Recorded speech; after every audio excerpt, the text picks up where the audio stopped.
नमस्कार, मैं आश्रिति वोहरा और आप देख रहे हैं नेक्स्ट 9 न्यूज। भारतीय चुनाव आयोग ने 10 साल बाद जम्मू कश्मीर राज्य विधानसभा चुनावों की घोषणा कर दी है।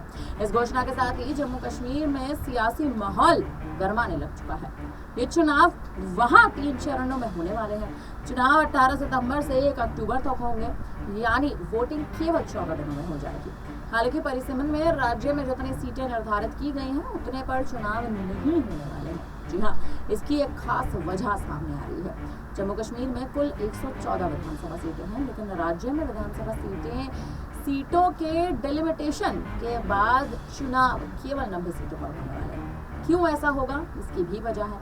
दरअसल 24 सीटें पीओके यानी पाकिस्तान अधिकृत कश्मीर में राजनीतिक और प्रशासनिक परिवर्तनों के कारण इनमें से केवल 90 सीटों के लिए चुनाव होना अब तय माना जा रहा है।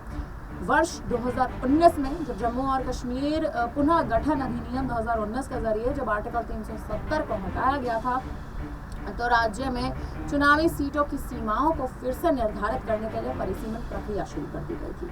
मार्च 2020 एक परिसीमन आयोग की स्थापना की गई। इसकी अंतिम रिपोर्ट मई 2020 में जारी कर दी गई थी। इस रिपोर्ट ने विधानसभा सीटों की संख्या 107 से बढ़ाकर 114 कर दी, जिसमें 6 सीटें जम्मू और 1 सीट कश्मीर में शामिल हो गई। 114 सीटों में 24 सीटें पाकिस्तान प्रशासित कश्मीर यानी पीओके के क्षेत्रों के लिए आरक्षित की गई है, जिसका अर्थ है कि उन पर चुनाव नहीं लड़ा जा सकता।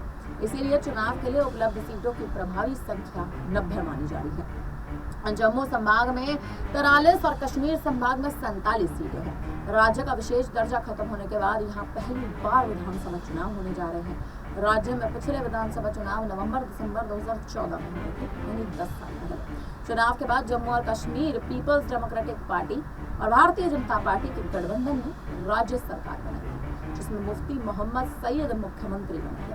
मुख्यमंत्री मुफ्ती मोहम्मद सईद का 7 जनवरी 2016 को निधन हो चुका था, यानी 7 जनवरी 2016 को मुख्यमंत्री के पद एक बार फिर से जम्मू कश्मीर में खाली हो गया। फिर राज्यपाल शासन कम समय के लिए लगा। फिर महबूबा मुफ्ती ने वहां मुख्यमंत्री पद के रूप में शपथ ले ली थी। जून 2018 में भारतीय जनता पार्टी ने पीडीपी के नेतृत्व वाली सरकार से अपना समर्थन वापस ले लिया। इसके बाद जम्मू कश्मीर में राज्यपाल शासन लागू हो गया। नवंबर 2018 में जम्मू कश्मीर के राज्यपाल सत्यपाल मलिक ने राज्य विधानसभा भंग कर दी। 20 दिसंबर 2018 को राष्ट्रपति शासन लगा दिया गया। हालांकि यहाँ के चुनावों को भी कम चुनावी पारदर्शिता के लिए आलोचना का सामना करना पड़ता है। इस विधानसभा के पास सीमित शक्तियां हैं। उनके महत्वपूर्ण अधिकार पाकिस्तान के प्रधानमंत्री और कश्मीर परिषद के पास है। पिछले कुछ समय से इस इलाके में पाकिस्तान के खिलाफ प्रदर्शन होते रहे हैं। पाकिस्तान के कब्जे वाला कश्मीर यानी पीओके का क्षेत्रफल लगभग 13,297 वर्ग मील या यूं कहें कि 34,639 वर्ग किलोमीटर के क्षेत्र को कवर करता है। ये प्रशासनिक रूप से 10 जिलों में विभाजित है। इसमें मुजफ्फराबाद, नीलम, झेलम घाटी, हवेली, बाग, रावलकोट, पूंछ, कोटली, मीरपुर और भूमर जिले आते हैं।